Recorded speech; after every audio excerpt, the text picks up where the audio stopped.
Hi again. So I wanted to show just a few things around my room. This is our mirror maze box, and I made it for them over the summer. And the idea behind it is just something that they can do when they have a couple minutes of free time. But basically they just come over here, you know, we've got the mirror inside, and this part's supposed to block them. They get a marker, and they'll stick their hands through the hole. So that way they try to trace the maze, but they have to trace the maze facing this mirror. So if they're standing like this, then they have to think about which way their pen is actually going to be going and how to get their way through this maze while solving the puzzle at the same time. I really like this activity because when we write, we typically use just one side of our brain because we've become so accustomed to when the process that needs to happen. But when they're doing this and they're using the mirror, it causes them to activate both sides of the brain. Now they're having to think creatively and think about what are they actually doing and how to get it done. And it also it increases their ability to focus, because now they're having to sit there and attend to one thing for an extended period of time.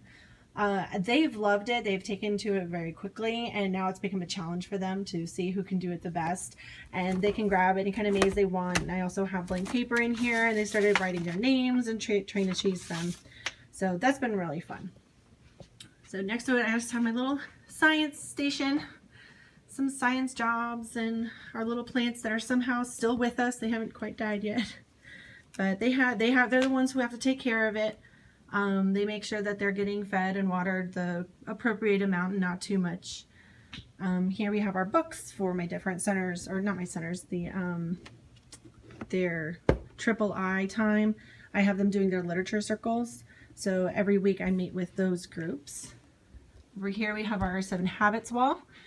I love the 7 Habits. I love anything that is going to help direct our kids on how to solve their problems in life, their social issues, their personal goals, anything like that. And I feel like too often we don't talk to kids about the reality of what it takes to accomplish what they want to accomplish. And I love the 7 Habits because it starts with such an easy thing like being proactive and making good choices, and that they are in charge of their emotions, they are in charge of their decisions.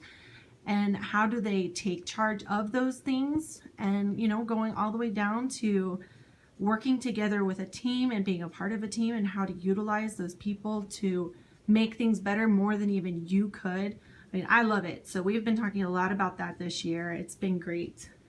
Over here, I just have my reading wall.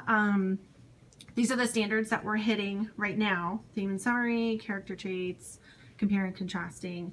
What I did is this year I wrote down all of our essential questions, so that way I have a reference point with anything that we're reading, and the kids have a reference point. So they will always know what is it that we're going to be asked at any point, what is our goal. And this way it also allows them, if they're sitting down and they're reading a book that they got from the library, they'll be able to look up here and see if they can answer them. And then I have little pieces of paper where if they do decide to answer that from a library book, they can write it down, and they get a little treat for being a little proactive with their learning and the books that they decided to work with. So it was just a quick little side of my room, but just wanted to show you some of the things that I've got going on in here.